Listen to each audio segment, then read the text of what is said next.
This is Bill Brady doing another recording for the Kingship course. This one is on authority. And authority is something that a topic that we're going to address as part of the topic of the ecclesia, which is part of the corporate journey. Now, when Jesus died, was buried, resurrected, and ascended, he was given all authority in heaven and earth. All authority in heaven and on earth. And he spoke to his 12. Well, there are probably only, I don't know if there were 11 at that point or 12, but anyway, he spoke to the apostles and he says, all authority in heaven and earth has been given to me. Go therefore and make disciples, baptizing them and teaching them to obey all that I taught you. I'm paraphrasing. Now, Yeshua, Jesus, is delegating his authority, part of his authority. God the Father has given the authority to Jesus, and Jesus is giving part of that authority to the apostles. They weren't ready for that authority earlier. Previously, they've been sent out in pairs, to preach the gospel of the kingdom, and they were given authority to cast out demons, heal the sick, and cleanse the lepers. Some scriptures say raise the dead, but that's not actually in the better text at that point. Raising the dead happened later. I don't think any of these trainee apostles are raising the dead until after Pentecost. But anyway, the authority had been given to them initially to cast out demons, heal the sick, and cleanse the lepers while they preached the gospel of the kingdom. So they had authority to preach the gospel of the kingdom. Jesus sent them to do that. Go is ascending. When somebody says go, unless they're kicking you out of somewhere, when they're telling you to go somewhere to do something, as a matter of transfer of authority, it's ascending. So this authority we're talking about is an apostle authority or an apostolic authority that's given to apostles. Now, so initially they were given the authority to heal the sick, cleanse the lepers, cast out demons as part of their authority to preach the gospel of the kingdom. But now, at this point, Jesus is giving them authority to make disciples, which is done in two stages. First stage is baptize them in water, and the second one is teach them to do what I have commanded you. So first it's baptizing and then it's teaching. So they hadn't been baptizing and teaching, I don't think. No, I take that back. There was an earlier point at which they had baptizing delegated to them. I'm going to have to modify my teaching here. Actually, I'm realizing this is going to all the nations. This is authority to go to the nations and make disciples. They were making disciples, at least they were baptizing anyway, previous to this, but they were just baptizing Israelites. Okay, so anyway, my point is authority is something that is given to apostles and then by apostles to other apostles in stages. You have more and more authority given to you as an apostle as you grow up into that authority, as you're more and more mature. Maturing happens first, and then you're ready for authority. And also, though, apostles then delegate that authority. They give it to other people who are not apostles. So today, it's not just apostles who are casting out demons and healing the sick and cleansing the lepers.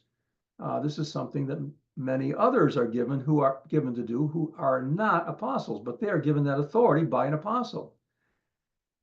You will know what authority you've been given to do what, because it's given to you personally or in a group by a person.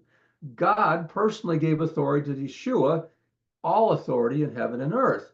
Yeshua personally gave authority to the 12. Let's presume it was 12 at that point. to do, well, we know it was 12 when they were sent out to preach the gospel of the kingdom and to heal the sick and to cleanse the lepers and to cast out demons. Okay. So these are authorities that you know that you have not been given or have been given.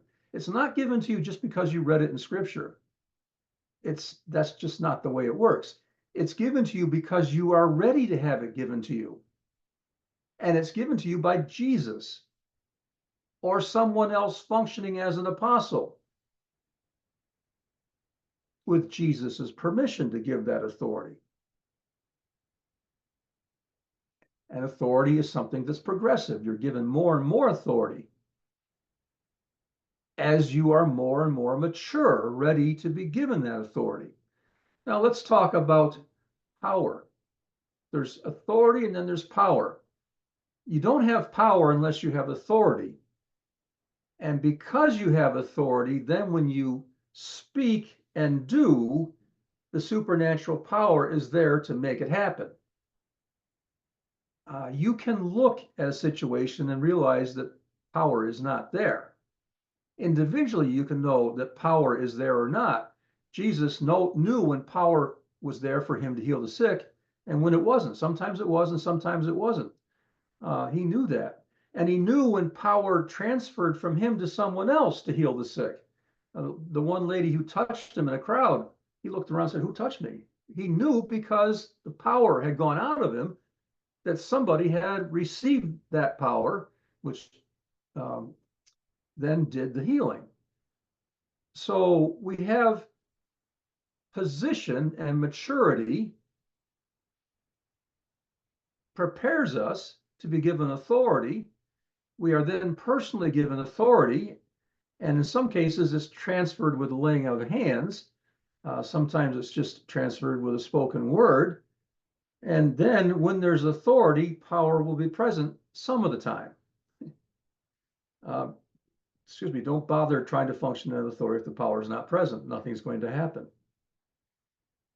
So, what are some of the things you can be given authority for? Well, I spoke about being given authority to cast out demons, heal the sick, and cleanse the lepers.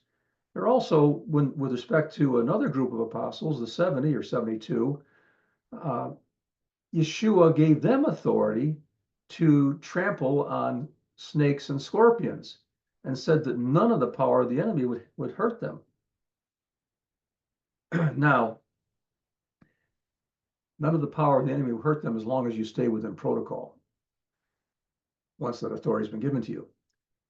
That authority was authority to deliver from the influence of the fallen angels, rulers, dominions, principalities, powers.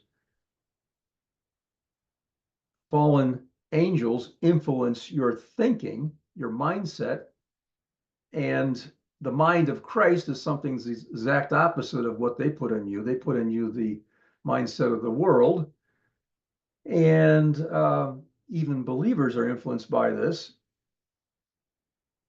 just like believers can have a demon within them too. Demons are terrestrial, they're on the earth. Fallen angels are celestial, they're in the second heaven. Okay, so giving authority, Yeshua gave these apostles authority to have authority over fallen angels.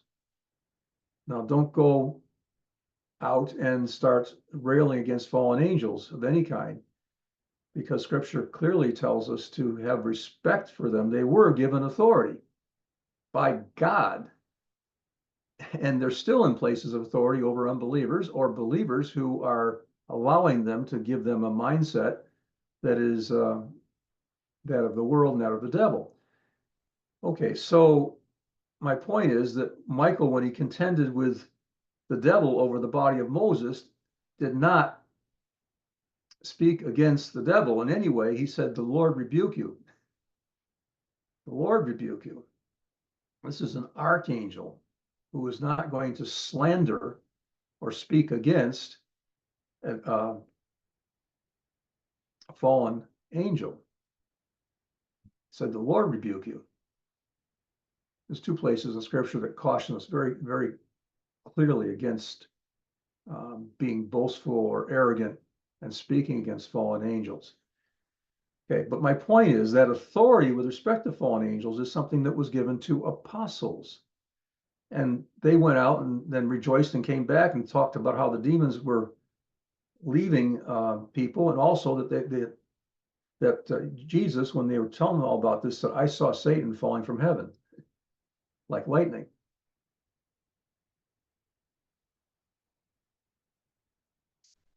That was a coming down because light was triumphing over darkness. It wasn't a permanent coming down, I don't believe, that was having to do with that particular situation. And that's a different topic. But my point is that you are given authority that is yours because of your maturity and your identity, which has also been given to you. Your identity has been given to you by God, by Jesus also. Um,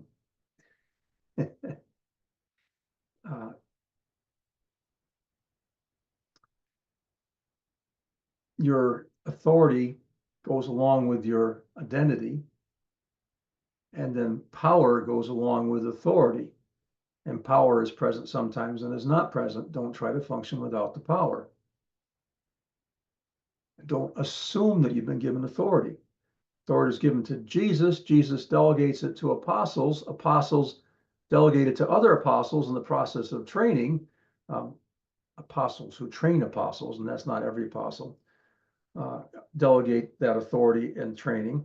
Or also, apostles can delegate that authority to others.